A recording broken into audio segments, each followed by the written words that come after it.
Hello everyone, hope आप लोग सब कोई बहुत अच्छे होंगे। So welcome to my next blog. आज मैं अपना कुछ एक्सपीरियंस आप लोगों के साथ शेयर करूंगी जो कि मैंने रिकॉर्ड करके रखा था। सो आप प्लीज़ इस ब्लॉग के साथ बने रहिए एंड स्किप मत कीजिएगा।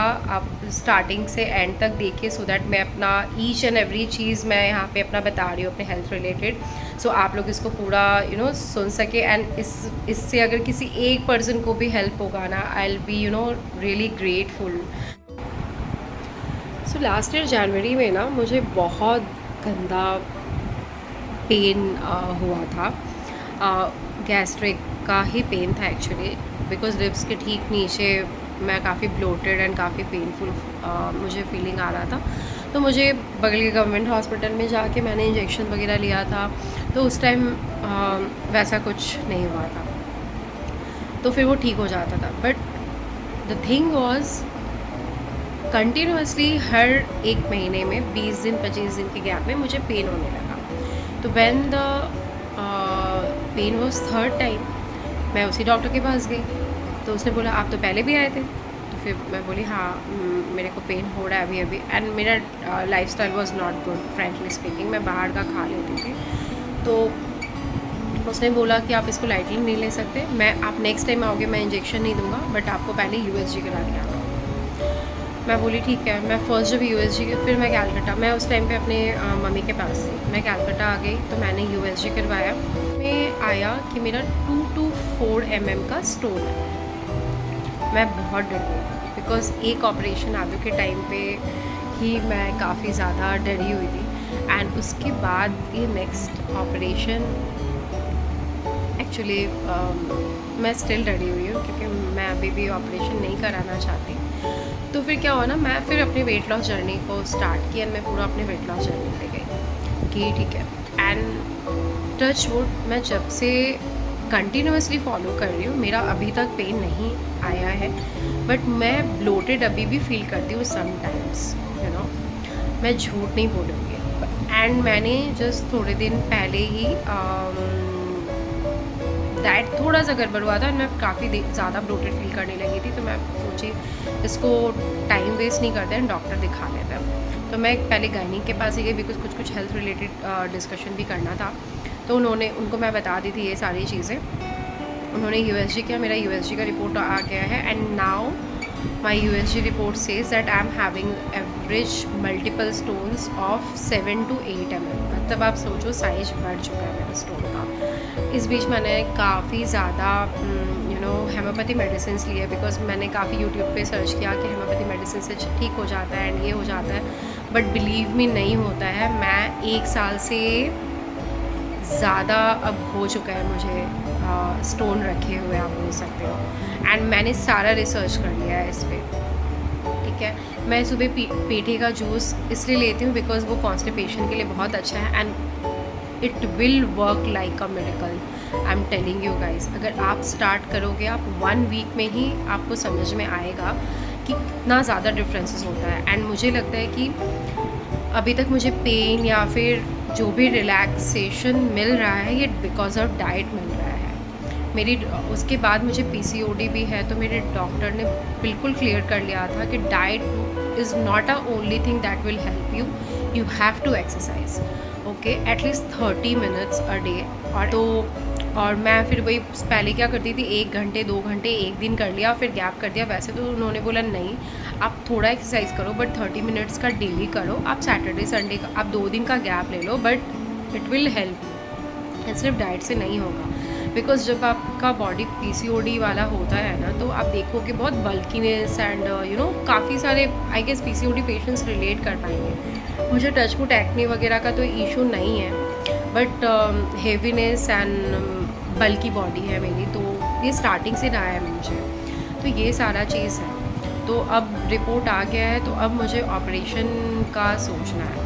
तो मैं एक बार आदू का शेड्यूल, उसके स्कूल का, फिर अपने ऑफिस का, ये सारा देख के मैं करूँगी। तो एक्चुअली सोच रही थी कि मैं इसी वीक करा लूँ, बट मैं अभी नहीं करा रही हूँ। रीज़न इज़, एक तो काफ़ी ज़्यादा गर्मी है एंड थोड़ा सा टाइमिंग का इशू है, मैं गर्मी में नहीं कराना चाहती थी। गर्मी में काफ़ी टफ हो जाता है, बहुत गंदा वेदर है अभी गर्मी का। तो मैं सोची कि ठीक है, जब इतना दिन चल रहा है तो थोड़ा दिन मैं और डॉक्टर कंसल्ट लेके मैं कंटिन्यू करती हूँ। आई गेस मैं सोच रही हूँ मेरा एक्चुअली मैं नवंबर में नहीं करा सकती बिकॉज उस टाइम मेरे ऑफिस का काफ़ी प्रेशर होता है। तो एंड दिसंबर में मेरा क्रिसमस हॉलीडेज़ होता है, तो मैं सोच रही थी कि मैं दिसंबर के टाइम पे ही करा लूँ सो दैट उस टाइम पे मुझे रेस्ट भी मिल जाएगा। उस डॉक्टर ने कहा है कि you will be needing 1 month का तो रेस्ट एटलीस्ट, बिकॉज आप खड़े हो जाओगे, वॉक कर पाओगे, आप नॉर्मल हल्का फुल्का अपना काम तो डेफिनेटली कर पाओगे, बट अगर प्रॉपर बॉडी को रेस्ट दे दोगे तो आपके आगे के लिए बहुत अच्छा होगा। एंड मैंने प्रेगनेंसी के टाइम पे ऑलरेडी ये रिस्क लिया है। प्रेगनेंसी के बाद मैंने अपनी बॉडी को बहुत एग्जॉस्ट किया है,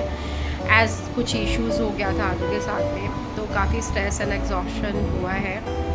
but touchwood I would say कि मैं हमेशा इस पर कॉन्सेंट्रेट करके रखी कि मुझे अपना वेट लॉस करना है, डाइट प्रॉपर लेना है, तो बहुत ज़्यादा कॉम्प्लिकेशंस कुछ नहीं हुआ। एग्जैक्टली गॉल ब्लैडर स्टोन का भी कोई रीज़न नहीं होता है। डाइट क्योंकि मैंने डॉक्टर को बोला कि यार अभी इस एज में गॉल ब्लैडर स्टोन क्यों होता है, क्योंकि मुझे पता है मेरी दादी का ऑपरेशन हुआ है, तो मुझे लगता है कि बहुत जो सीनियर सिटीजन्स होते हैं या फिर जिनका एज बहुत ज़्यादा होता है उनको होता है। बट फिर मैंने काफ़ी रिसर्च किया, but it was not like that. 20s में भी हो जाता है, 30s में भी हो जाता है, तो इसका कोई रीज़न नहीं है। तो फाइन, अब हो गया तो हो गया।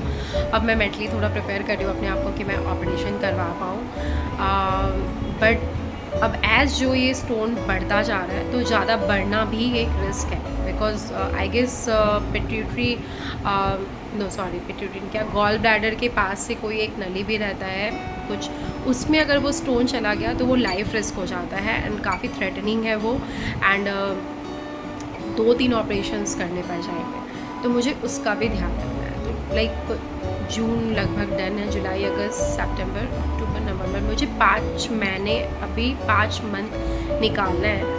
तो ये डेफिनेटली अब मेरा जब फाइनल रिपोर्ट आ जाएगा, मैं अभी अपने डॉक्टर को भेजने वाली हूँ, तो अगर वो मुझे प्रॉपर सर्जन किसी को सजेस्ट करती है तो वेल एंड गुड, अदरवाइज़ मैं थोड़ा रिसर्च करके मैं किसी सर्जन से कांटेक्ट करूँगी एंड मैं उनको ओपनली बोल दूँगी मैं दिसंबर के पहले नहीं कराने वाली हूँ, तो आप अब मेरे को बता दो कैसे क्या करना है। क्योंकि बहुत सारा थिंग है, कुछ लोग बोलते हैं कि आप गॉल ब्लैडर का स्टोन जब ऑपरेशन करवाते हो डायरिया का इश्यूज़ होने लगता है। तो ये सारा कंसल्ट मैंने अपने डॉक्टर से किया, उन्होंने बताया कि ये मिसकंसेप्शन है आपके बॉडी।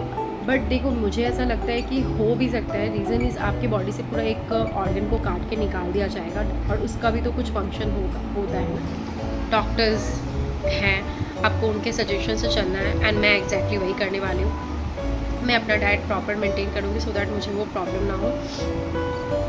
बट मुझे बस एक चीज़ ध्यान पे रखना है कि ऐसा भी ना हो कि मैं कहीं कुछ बाहर का खा रही हूँ एंड मेरे बॉडी को वो सूट ना करे। तो जो भी सर्जन होगा मैं प्रॉपर कंसल्टेशन लेने वाली हूँ एंड उसके बाद फिर मैं आगे का प्रोसीड्योर अपना करने वाली हूँ कि मैं क्या करूँगी। बट मैं इतना तो श्योर हूँ कि मैं ठंड के पहले नहीं करा पाऊँगी ऑपरेशन। मैं ठंड तक मैं जा पाती हूँ कि नहीं, वो मुझे कंसल्ट करना है। सो देखते हैं आगे कैसे क्या होता है एंड वेट लॉस जर्नी मेरा कैसे जाता है। एंड फ्रेंकली स्पीकिंग ठंड तो एक रीज़न है ही, बट मैं और चाह रही थी कि मैं थोड़ा टमी वेट अपना लूज़ कर लूँ इन 4-5 महीनों में, सो दैट जब ऑपरेशन हो तो आप पूरे बेड पे रहते हो, ठीक है, आप एक्सरसाइज भी नहीं कर पाओगे। एंड खाना नो डाउट आपका वो रहेगा, आप माइट भी वेट गेन ना करोगे, बट आपको काफ़ी इंजेक्शन पुश आपको दिए जाएंगे बॉडी पे, काफ़ी ग्लूकोज वगैरह चढ़ता है, तो उससे बॉडी में स्वेलिंग हो जाता है एंड फिर वो मैं वो सारा रिस्क नहीं लेना चाहती। तो मैं 4-5 महीने भी प्रॉपर अपने डाइट पे कंसंट्रेट करके मैं अभी एक्चुअली थोड़ा वेट लॉस करने का ट्राई करूँगी, सो दैट मैं एक प्रॉपर वेट पे जाके फिर मैं ऑपरेशन का सोचूँगी। बिकॉज मैं थोड़ा डरी हुई हूँ फ्रैंकली स्पीकिंग। मैं वो ऑपरेशन वाला जो वो बड़े बड़े लाइट्स एंड वो सब जो कट वट करने का जो भी रहता है ना, थोड़ा तो लगता है आगे के टाइम पे भी। और मुझे ऐसा डॉक्टर चाहिए जो कि मुझको थोड़ा मॉरल सपोर्ट दे, मुझे प्यार से उस चीज़ को डील कर पाए, क्योंकि मैं थोड़ा पैनिक हो जाती हूँ। क्योंकि मुझे ऐसा लगता है कि मैं सब चीज़ मेंटेन करती हूँ, फिर मैं क्यों जाऊँगी हॉस्पिटल, मैं क्यों जा रही हूँ हॉस्पिटल, मेरे साथ ऐसा क्यों हो रहा है। बट हो जाता है, अब हो रहा है तो आपको ऑब्वियसली लाइफ है यार, तो आपको उसी हिसाब से अपने आप को प्रिपेयर करना है। एंड आदू के होने के बाद मेरी लाइफ में एक चीज़ तो है कि मैं काफ़ी पॉजिटिव हो गई हूँ होने से। एंड बस यार देखते हैं, ये फेज़ भी निकल जाएगा। बट जो मेरे पास 3-4 महीने हैं, मैं उस पर काफ़ी ज़्यादा हार्ड वर्क करने वाली हूँ, सो दैट मेरा वेट लॉस हो जाए यार, क्योंकि फिर वो सो के फिर वेट बढ़ना ही है एंड मैं एक्सरसाइज नहीं कर पाऊँगी उस टाइम पे। तो उस टाइम पे walking will be the option. Plan ready है बट लाइफ प्लान के हिसाब से नहीं चलता है, सो देखते हैं अपने क्या करेंगे।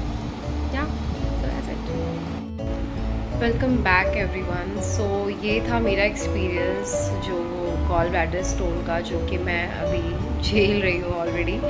सो बट या ये person to person, body to body different होता है। मैं कोई डॉक्टर नहीं हूँ, बट मेरा जो एक्सपीरियंस था मैंने फ्रेंकली उसको शेयर किया। जो रीज़न था, मैं ऑपरेशन से डर रही हूँ या जो भी था, वो मैंने ओपनली शेयर किया। But I would suggest you guys कि मतलब यू नो इस चीज़ को लाइटली ना ले, बिकॉज मैं जानती हूँ जब मुझे पेन उठता था कितना गंदा वाला, मतलब पूरा हालत ख़राब हो जाता था।